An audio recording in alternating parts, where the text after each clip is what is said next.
and I fell to my knees. And I'll show you the evidence of the injuries on my body. When I fell to my knees, I said I couldn't breathe 5 times. Each time I said I couldn't breathe, my voice was less and less loud. Specifically, I can't breathe. I can't breathe. I can't breathe. I can't breathe. 5th time I said I couldn't breathe, Your Honor, he violently twisted my neck to the right. My body then went limp.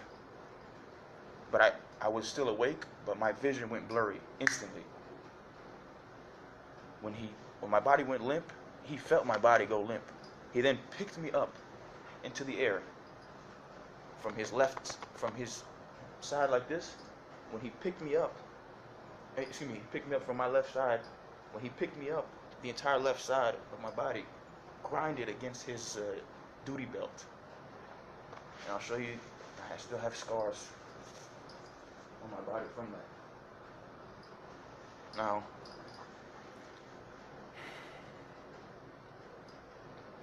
he then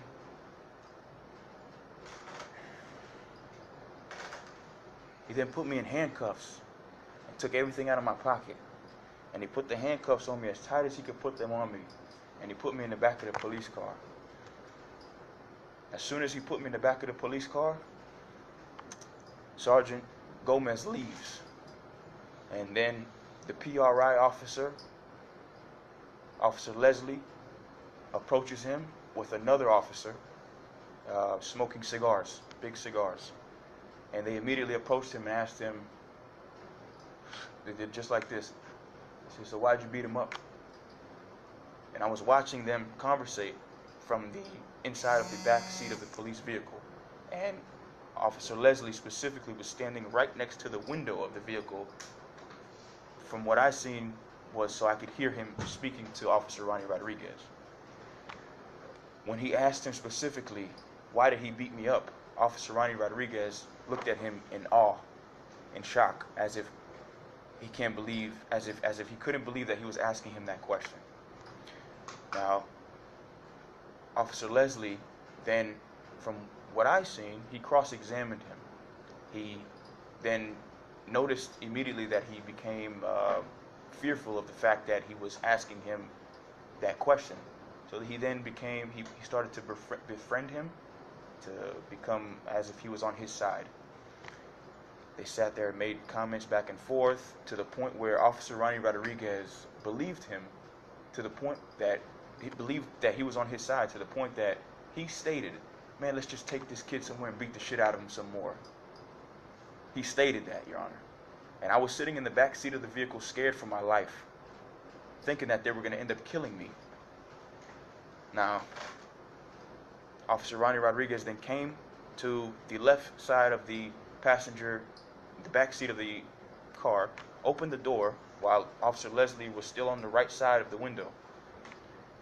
Officer Ronnie Rodriguez opened the door and was leaning into the vehicle looking at me very aggressively, very angrily. He said, the next time a sergeant tells you to do something, you do it, or you're going to get your ass beat. I said, sir, with all due respect, that doesn't justify the fact that you just brutally assaulted me. When I said that, Officer Leslie said something to Officer Ronnie Rodriguez, and Officer Ronnie Rodriguez slammed the door in my face. Then he took me to the hospital. When he took me to the hospital, he was leaning over the back seat of the vehicle in front of the door for the psychiatric unit of Jackson Hospital, filling out some kind of report. Now, mind you, when he was filling out that report leaning over the back seat of the vehicle, I was watching him the entire time to make sure that he didn't destroy my phone that had the evidence that I recorded.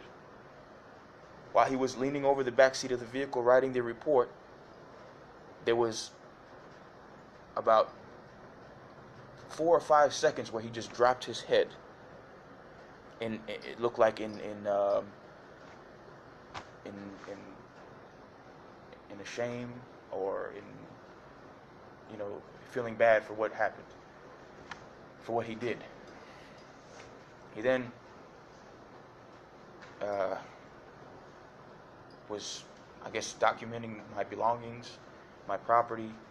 And when he looked at my hat, I have a hat from the Will Smith movie Suicide Squad, and it has like a bullseye on it with several characters of the movie. And he commented. He said, "Oh, people are probably trying to kill you because you have a bullseye on your hat."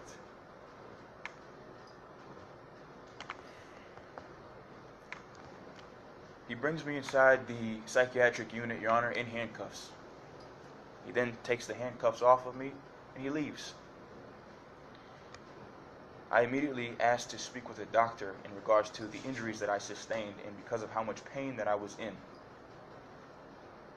The doctor comes out, very sarcastically looks at me and stands over me and says, "Oh, you have to wait," as if he was implying that I have an abundant amount of drugs, in a sense, in code word, so to speak.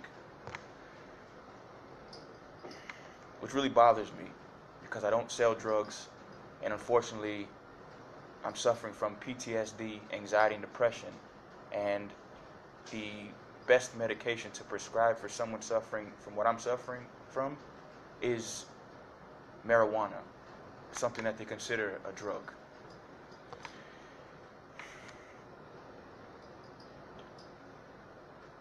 The doctor then stated that I have to wait. So I very patiently waited. I sat down very quietly, holding my neck in an excruciating amount of pain. About an hour goes by, and I'm watching the doctors and the nurses, and they're not doing anything. They're just like, they weren't doing anything, in the sense of, trying to help me. So I asked them again, and the doctor says the exact same thing. He says I have to wait.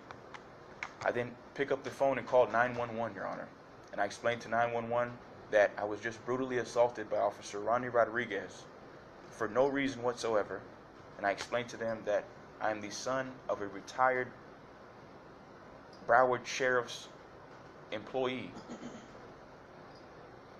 And I explained to them my father retired from the Broward Sheriff's Office after 30 years, and that my mother is a school teacher, and that I have a 10-year-old daughter, and that I have several injuries on my body from police brutality, an intentional aggravated assault committed by Officer Ronnie Rodriguez in the presence of Sergeant Gomez. They immediately asked me, where is my location? I explained to them. I then asked the nurse what the exact address was. The nurse then told me what the address was. I then explained to the 911 operator what the address was. She said, "Do not move from your position. We are sending rescue to you immediately." As soon as rescue walked into the door, I was still standing on the phone, holding the phone. As soon as they walked into the door, I immediately started walking towards their gurney to sit down on their gurney. As soon as I was about to sit down on the gurney, all the doctors and the nurses and the staff members came out of the rooms that they were in, and they just started to cause it was like a really deceitful, organized situation of just disarray, and said, "No, you guys can't. You guys have to leave. You guys have to leave right now. You can't help him." I was then in even more fear for my life. Now, as soon as the rescue left, I felt as if that was it.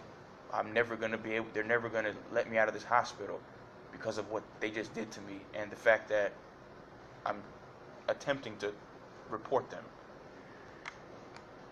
The next thing they did, Your Honor, was they came out with a needle about this long, and they said they were going to inject me with something that was going to help me relax. I clearly said, I'm relaxed. I need to see a doctor in regards to my injuries because I'm in a lot of pain. They then said, "No, you have to relax. You have to relax." I said, I'm talking to you perfectly calm. I'm relaxed. I was actually talking to them more calm than I'm talking to you right now, Your Honor. Now, they then surrounded me with 10 people, forced me into a small room, told me to pull my pants down. I said, "Excuse me, what are you attempting to inject me with?" They wouldn't even tell me what it was that they were injecting me with. So I then asked them if what they're injecting me with, is it going to kill me?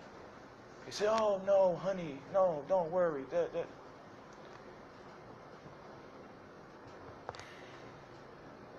So, being that I was surrounded by 10 people, and the more they said that just turn around so we can inject you, the more aggressive they became. So I felt as if I had no choice, as if I was being sexually assaulted, Your Honor.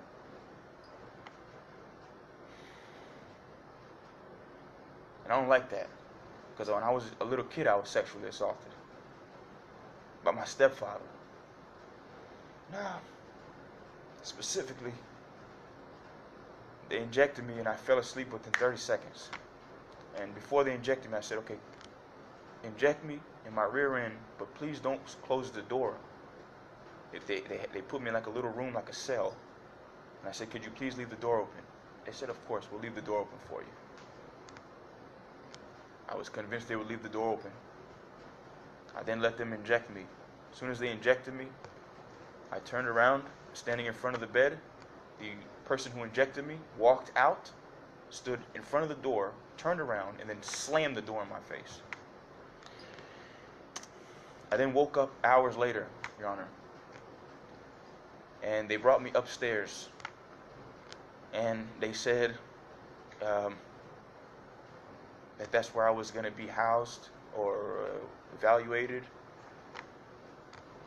So I asked them, "How long am I going to be? How long do I have to stay here?" They said, "Until the doctor sees you."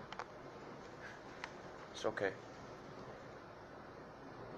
I immediately noticed that the nurses and the staff members and some of the people who appeared to be patients in the hospital were working together to try to cover up the police brutality in several ways, Your Honor. First, they tried to stir up unnecessary arguments with me, just to make me seem like if I was a bad person, to obviously benefit the police or whatever defense the police would try to use. Now, which is very common in these types of cases, Your Honor. Now, I knew what they were doing. I mean, I come from Pompano Beach, Florida. You know, I'm familiar with having to, you know, having to decipher, you know, good people from bad people all the time, especially when people are trying to conspire against you deceitfully and frame you, in a sense. Now, I knew what they were doing. It was obvious. And I then contacted 911 again because I was in that much more fear of my life. When I called 911, I explained to them that this is the second time I called 911.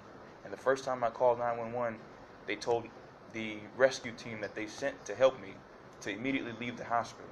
And I've been in the hospital now for 2 days against my will, suffering from several injuries on my body from the police brutality that Officer Ronnie Rodriguez committed. They said the same thing. We're sending, no, this time they said they're sending internal affairs to the hospital. When internal affairs came, they immediately took pictures of all the injuries on my body, documented everything.